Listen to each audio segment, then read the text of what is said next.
In today's video, I'm going to teach you how to remove your Shopify store password page.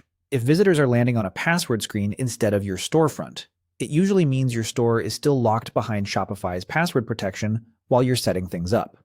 Removing that gate is simple, and it starts right inside your Shopify admin. From your admin dashboard, look at the left-hand menu and head to Online Store under your sales channels. This takes you into your Themes area, where you manage what customers see. At the top of this page, you'll notice a notice or banner indicating that your store is password protected. That banner is your shortcut to taking the store live. Here's the key point. To remove the password page, Shopify requires that you pick a plan.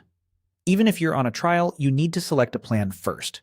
This doesn't necessarily mean you'll be charged immediately if you're still within a trial window, but it does tell Shopify that you're ready for customers to access your site without a password. In that banner, click the option that mentions password protection. You should see a clear prompt to pick a plan. Go ahead and click Pick a Plan. Shopify will guide you through the plan selection flow. Choose the plan that fits your needs, follow the on-screen steps, and confirm your details as prompted.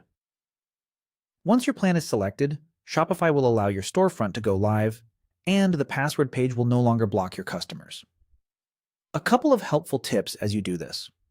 First, make sure your theme, products, navigation, and basic policies look the way you want before removing the password.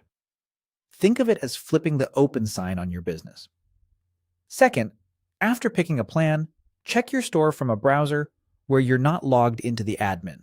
An incognito or private window works great. As an admin, you might bypass the password automatically, so testing as a visitor gives you a true picture. If you still see the password page, give it a minute, refresh, or try a different device. Occasionally, caching can make it seem like the change hasn't taken effect yet. If you're planning a big launch, consider timing your plan selection to when you're truly ready. You can always keep building behind the scenes and use that password page as a placeholder until your theme and settings are dialed in. That's it. Go to Online Store, use the password protection banner, click, pick a plan, and your storefront will be accessible to customers. Thanks for watching, and enjoy launching your store.